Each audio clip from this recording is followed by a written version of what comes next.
at Ben Standig on X. He has a Substack called Last Man Standig. You should subscribe.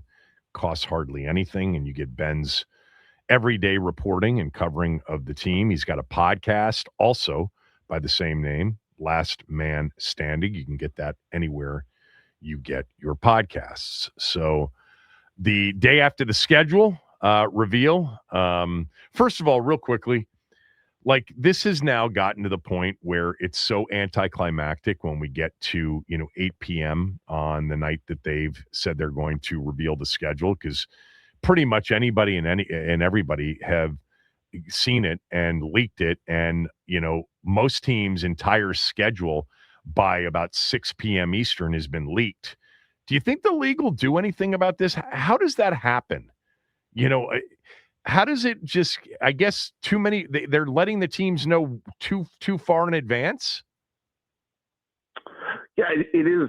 I'm always confused by this. This is one part of the NFL world where I just don't dive into, in terms of like trying to chase down the games. And, it's funny. I hadn't really thought about it, but like you just said, like we ruined the Christmas morning aspect of opening up the present and saying, oh, what's going on here? It's all over. It's one thing to announce the international game, but like in general, this is all too much. The people who report these things are not, like, I don't even know who they are 364 days of the year. Right. You know what I mean? Yeah. They just show up for this, and I'm like, who are these people? I don't know. I don't get it, and I don't like it. I mean, I don't know what the league can do, without knowing the exact source. I mean, like Jordan Schultz was pumping out like half the games, it felt like, yesterday, and then there's all the random people. So I don't know if there's anything that they can do. I don't even know if they care. But because as long as you're talking about the league, they're happy with exactly. it. But yes, that's probably it. Prefer. Yeah, I prefer the surprise, but this is the world we're in. I'll come back to kind of the arching. When will enough be enough with the NFL at the end of this conversation? But go ahead, give me your thoughts after seeing the overall unveiling of the games that we already knew about, but now we can put dates and times to. Well, I guess let me start with a couple of positive things. I'm sure you've seen, but various metrics have shown that from a rest perspective. So the days I went through it all. That Washington has, rest versus their opponents, that they are very favorable. ESPN had a list of, like, I think since 2002, the top 25 teams benefiting from net rest, and this Commanders team is like right in the middle of that list. So, obviously you have to be good enough for any of that to matter, but that's definitely a benefit, something they didn't have as much last year, or they didn't have it all last year. No, they had the third worst. They had the third worst last year in net rest days. The top 5 net rest advantage teams went 54-31 last year. The 5 worst net rest disadvantage teams went 31-54. So Warren Sharp's been doing this for years now. There is something to it. And Washington had a terrible situation last year. They're +9 in net rest days this year, which should put them somewhere near the top 5. I haven't seen the full study that Warren usually does, but it would have been top 5 last year. So it is favorable. Yes. Yeah, so there's that. They've got 2 home games against, arguably the 2 best teams in the NFC, in the Rams and the Seahawks. Both games are at 1:00 though, which right. typically or often means that the team's traveling from the west to the east. That's often not a good sign for them, body clock and whatnot. So considering the opponents, that's not a bad deal. And the second half of the season, are really kind of like after like week 10, 11, somewhere in there. The schedule on paper softens up. So if they can, have a decent first half, even just, sort of 500 or better, then they could have they could really take advantage of what's to come. Now, I'm sure you've already discussed it. Obviously, the front of the schedule is loaded. I mean, if you tell me they start 0-3 going to London, I mean, it would be hardly a surprise with 2 division road games and then hosting Seattle. you know, the first 6 weeks, just the nature of the schedule, you know, going London, back home for an NFC East game, then flying cross country to San Francisco. I mean, that's a lot. And then even coming out of the Week 7 bye to have Eagles and Rams, you know, and then but then you have Eagles Rams. I mean, it's if they can get through that stretch, like I said, somewhere around 500, I think that would be a pretty huge deal for them. But yeah, that we knew the schedule. Like you said, we knew the opponents.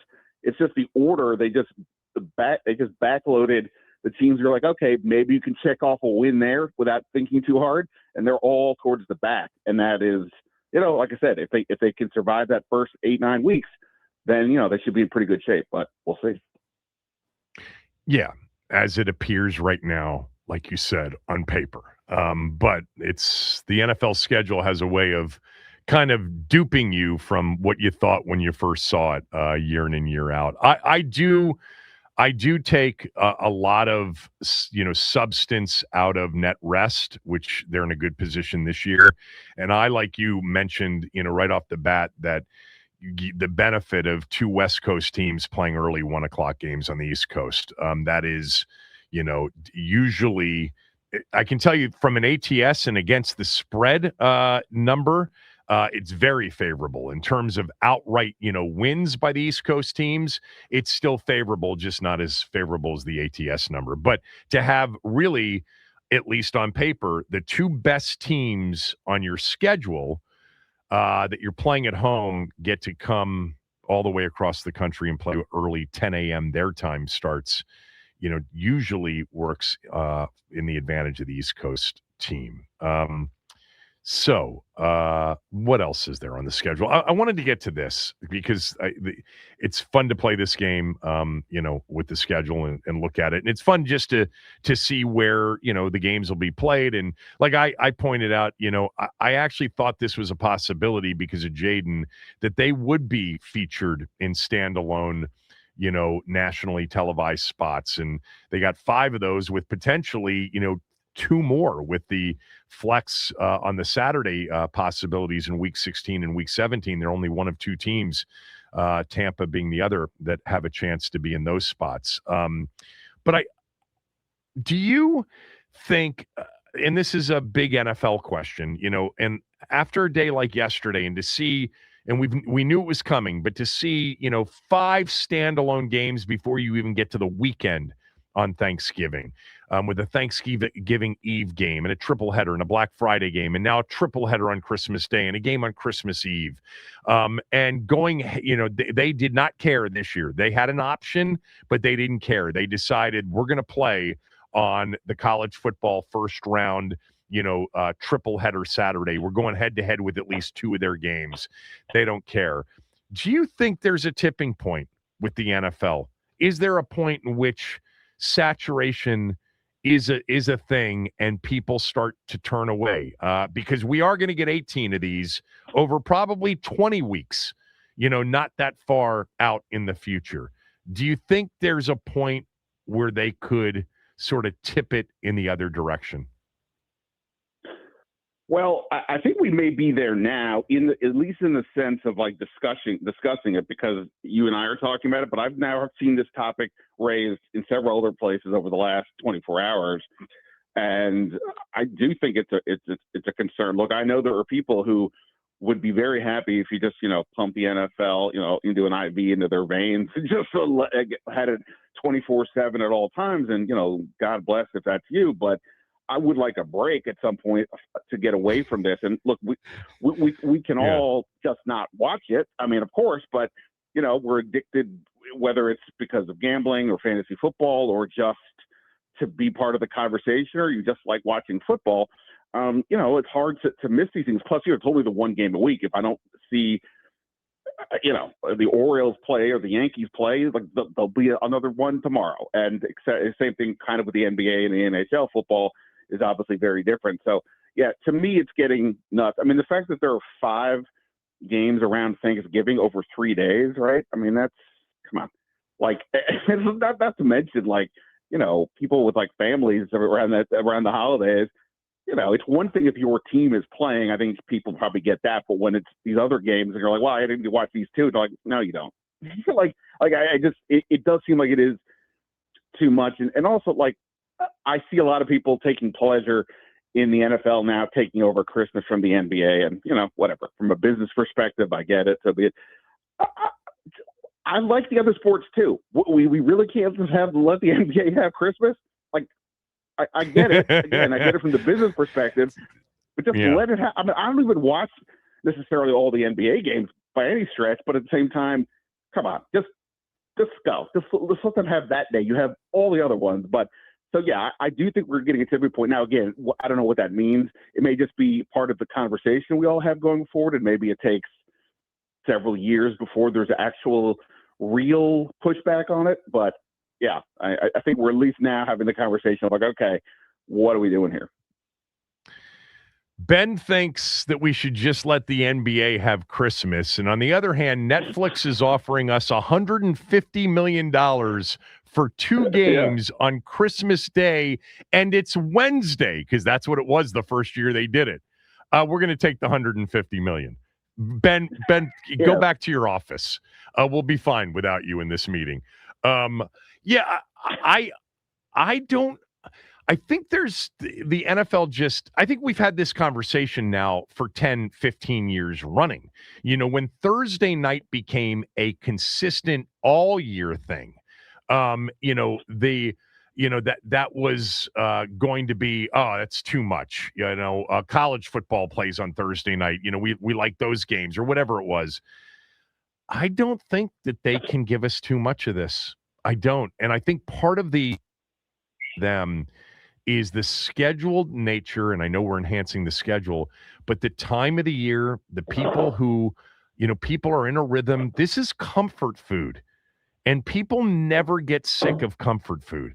I know people, Ben, who don't even love the NFL, but love it on TV as background on a Sunday afternoon or Sunday evening. It's just part of everybody's rhythm now. In the fall into the winter, we're going to have a Super Bowl on Valentine's Day this coming year. The first playoff games won't be until January 16th, I think it is. And when we go to 20/18, that'll be the real test. Like, did it last too long? Usually by mid-February, we are rid of the NFL and we're okay with it at that point. I don't know. I don't think they can give me too much. I really don't. My biggest hang-up, I don't like that they are going head-to-head with college football on a big college football playoff day. I don't think that's necessary to, present that to everybody. The college games rated pretty well against the NFL games last year. So there may be a case where the NFL, it doesn't make sense to go head-to-head with 3 college football games. But the NFL did outrate it. I think they won that ratings battle. But yeah, it's interesting. I mean, I think I'm in that camp of you can't give me too much. Look, I mean, it is, we all sort of talk about it, but like the Super Bowl is basically a national holiday at this point. I mean, I know people who couldn't care less about 1 second of football. Right. But they'll watch the Super Bowl, and obviously there's the ancillary stuff, the commercials and whatever else. But they'll sit through that because they understand that this is a thing. Well, what other sport? Nothing else is like that. Not even like the Academy Awards anymore, or any. Like, it's just this. So we are addicted to football without question, and they are taking full advantage of it. And again, like you said, I totally get the business side of it. But we'll see. Like I said, I think the real issue is it's hard to stay away. I mean, even if you say you want to, and I guess the thing is also with phones these days, even if you're on the move, even if you're not sitting directly in front of the television, you still can know exactly what's going on. You can watch it on your phone. So there's all kinds of ways to consume it, and that's obviously another component to all this. Betting. Fantasy, the rhythm of the fall for most people, back to school, back to work, the scheduled nature of it, it just all works It just works for them. I mean, they even got the break of COVID happening in the spring so that they could actually play their season on time, in 2020. Yeah. And it was a blessing for everybody. There's very little competition. I mean, the World Series doesn't even really present that much competition to it anymore. The biggest competition they have is other football, college football. It's an amazing product in our country. Like, it is, after the biggies, Coke, McDonald's, etc. It's right there. It's the thing that's keeping over-the-air television alive. And still, I bet you in 10 years, there's very little over-the-air broadcast available because they'll be getting paid too much by the streaming or whatever else has come our way with AI and anything else. There was a tagline years ago when we were growing up, like, baseball, apple pie, and Chevrolet. Yeah. That would not be baseball now. That would be, and it was basically to describe America. What is America about? Football would be that. And I will just say, from the schedule perspective, like, with the job that I have, I honestly can never know what the hell the day of the week it is anymore. I have to constantly look it up in real time. But during the season, obviously, they don't always play on Sunday, but you know when it's an NFL Sunday, and that does help regulate my week. So honestly, the off season, I am like completely unmoored from like what the hell, the calendar. Like, I don't know what the hell's going on most of the time. But the NFL season, there's a rhythm to it, like you said. Well, look, they do. I mean, they play 2 Monday night games and they play a Thursday night game, but every other game is Sunday, although they could finish the season with 3 straight Saturday games. That's in play as we speak. Real quickly, the preseason, they've announced their preseason games, correct? Correct.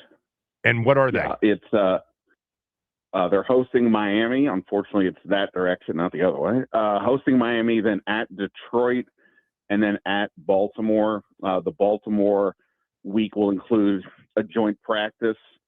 I'm sorry, the Miami week will include a joint practice, and my guess is Baltimore will eventually. Obviously they tried last year and then it didn't happen. But Miami is happening, and Baltimore, I'm assuming, will happen, or I would presume would happen as well. Why am I blanking on the Miami quarterback? I'm looking it up right now. Who's their quarterback? Malik Willis. Oh, Malik Willis, right. The number 1 free agent quarterback, just as everybody predicted this time last year. That he would be the number 1 quarterback in free agency. All right. What else? Oh, I'm going to ask you something we asked callers, I think, earlier this week.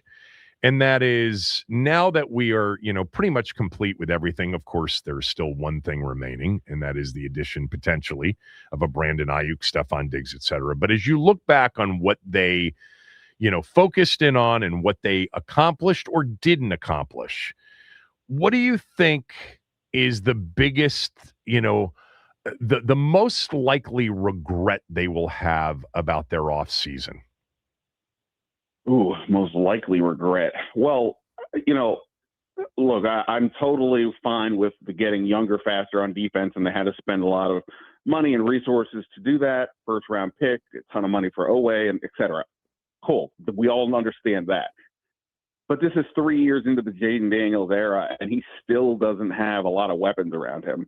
I mean, the 2024 season was so bizarre in a lot of ways, and part of it was looking at the playmakers around him. You're just like, there's not much here. How is this possibly going to work, let alone be one of the most efficient offenses we've seen in some time? But it's not much different now. Obviously, Terry McLaurin's still the constant. We can just say maybe Chigga-Conquo will give them more options than Zach Ertz, but he's not. Is he going to be the red zone target that Zach Ertz is? I don't know about that. The offensive line is certainly better on paper, but still questions the left guard and center. So it's not like it's completely clean across the line. And again, I believe that when you have a great quarterback, that guy, the reason, one of the main reasons they're great is they lift up everybody around him. But he's still only going in his 3rd year. Like, he's not a 9-year or 10-year vet still. Let him have that kind of help, the way Mahomes did, the way you see New England helping out Drake May with pieces, the way the Bears went hard to add playmakers around Caleb Williams. So, look, again, the Ayuk thing, who knows what that's going to be. And if he's anything close to what he was, pre-injury and everything, well, then they got exactly that guy. But putting that aside, because that's just a total wild card, I think that, to me, and maybe it's not a regret for them, but to me, it's a problem. Also, go back to last year, too. Like, going into the year, it was like, wait a minute, you have no depth behind Noah Brown, who's unfortunately always hurt, and Terry McLaurin, who missed all of camp. So they either don't think that you need to do a lot at receiver, or, whatever the reason, it just hasn't happened. So I think, to me, that would probably be the biggest thing. I mean, I think that they, in their efforts for Pierce and Dobbs, obviously they recognize that was something they wanted to accomplish. They weren't able to do it. We'll see if they do it with Ayuk or with Diggs. In thinking about this over the last, few weeks, I hope this doesn't happen, because I think you and I have both learned that they actually have confidence in Allegretti. The other offensive linemen have confidence in Allegretti. He's apparently a better communicator, maybe, than Biotish. But Tyler Linderbaum is such a good player. Forget that he's a center. He's just a high-level interior offensive lineman. And at the end of the day, like, they had the money to overpay for a great player, and a great player that would fill an actual need. I hope that they don't regret it, but I wonder if there was an opportunity to exceed the Raiders' offer and bring him here. Maybe he didn't want to live in this area anymore, or Baltimore, the East Coast. I don't know. But there was, a price that probably would have brought him here, and it would have been, based on the projections, a big-time overpay. But for elite players, that's where you go and overpay, and he's an elite player, and it happens to be at a position that they need. So we'll see how it works out. But in thinking about that, that's the one where it's like, why not just give him the money and get in a great player? Yeah, I mean, I hear what you're saying. I mean, to me, I'm not saying centers are dime a dozen, but that is like the one spot, the guard to a degree, but more center, like where you can kind of get away with something less. But among the offensive linemen, people will say that in the game, that's actually the position, and we think of it as a high IQ position. Intellectually, you've got to be all over it. But they in the people you talk to that are in football will say, not so much. Much more important to have a great left tackle. Of course, we know that. Yeah. No, I mean, look, I understand why the Raiders did what they did. They're bringing in the number one pick. Their offensive line was horrendous across the board. So, and they had, they're not winning this year, right? They're still rebuilding. Whereas here, by next offseason, Jaden Daniels might be signing an extension. I was going to say a max contract, but that's the other sport. But yeah, whatever the version of a quarterback max contract is, he may be getting that. And then, of course, where all their money is going becomes a bigger deal. But I will say, to your general point, that, look, they do have confidence in Allegretti, and that's cool. But, it is to go from a guy in Biotish who's been a solid starter in the league. I think some people might have been overstating it, but, he's been totally solid, totally fine. And nobody was like clamoring for him to go away. That they didn't get at least more help there. I know they drafted Matt Goldman in the 6th round. Sure, we'll see. And Allegretti, he's played the position a little bit. He's been around the league. He was a starting offensive lineman here for a couple of years, played with the Chiefs, all those things. But that's a question, at least to a degree. So, I think your general point about the center position is I'm with you on that. Like, that could be a place where they look back and go, oh, snap, what do we do here? Yeah. Especially when you just look at, Philadelphia's defensive front week 1 with Vic Fangio, Dallas's revamped defensive front, Seattle's defensive front. Like, Allegretti, at least on paper as it looks now, is going to get tested early. Quinnen Williams, the Philly. I mean, it's not just Carter, obviously. It's Carter and Davis both. And then Seattle's monsters on defense as well. So that's going to be an interesting start to the season, and we'll learn a lot about the O-line. All right, thanks. Appreciate it. Have a good weekend. Who do you like tonight, by the way, in the two games? Do you think we see game sevens or not? I'm going to believe in the Timberwolves. I just think they do have that fight in them. The other series, man, I don't care about that other series, largely because I don't believe either team has a prayer of doing anything in the finals, so I don't care. But I'll say Cleveland wins. Detroit, they have one guy that can score, and the fact that Jalen Duren, their other All-Star, has been benched because he can't score, and then you have with Thompson out there, it's another non-scorer. They are just missing offense. They have got to this offseason go get more. But in this case, I just don't think they have enough scoring options. Even though, look, they should have just won this last game. They were up 9 with 3 minutes and change to go and blew it. Yeah, so. Yeah, there's some. I'm actually into that series because I just don't want to see Cleveland win. I just do not want to see James Harden advance, and I really do like Cade Cunningham. But you're right, that is it. I mean, he's going to have to go for 45 tonight. I mean, he went for 39 the other night, and they lost in overtime. He actually got tired, and they started to double him. I don't know why they don't double him the entire game and force the others to beat him. But looking forward to Minnesota tonight. Hopefully, they can force a 7th game. But man. That Wemby, Ben, I've never seen anything like him, ever.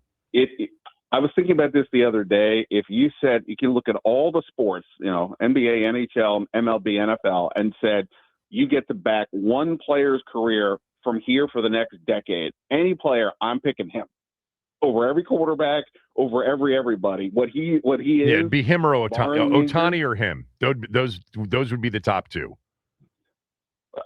Time sure, but even that, the pitcher only goes every 5 days. You only bat, 4 times a day. All that. No, give me Wemby. I'm with you on that. Yeah, it's remarkable. The Thunder better win it this year, or the Knicks, or whoever, because after this, I don't know that anybody else is going to be touching the Spurs from it. Although I think they still have to add a little bit more around him. Like they got to upgrade the Aaron Fox, but that aside, he's Aaron Fox the real deal. Actually has played. I mean, he is at times when he is at his best and he's interested, he's impossible to stay in front of. Impossible to stay in front of. I actually don't. What is it about him that leads to the inconsistency? Is he just not always into it? I mean, I haven't watched the Spurs all year, but I love watching him in these playoff games. He's very difficult to check. He's so quick, so fast. Both of those things. Yeah, I just his general style is not so much for me. But yeah, obviously he's an all-star level player and all that. I just think that for what wtem-am is, I think you need a more of a classic.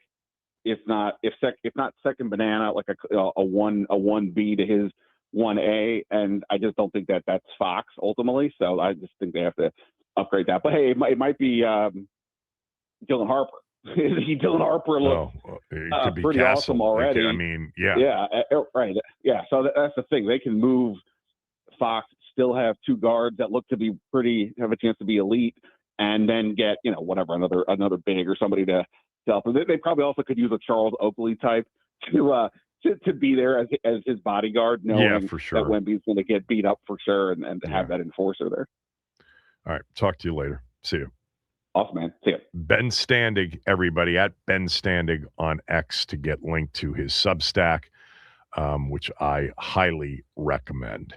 So the conversation that we were having, and today's the day to do it off of a schedule in which basically they have now dotted every holiday or holiday eve or post-holiday with football.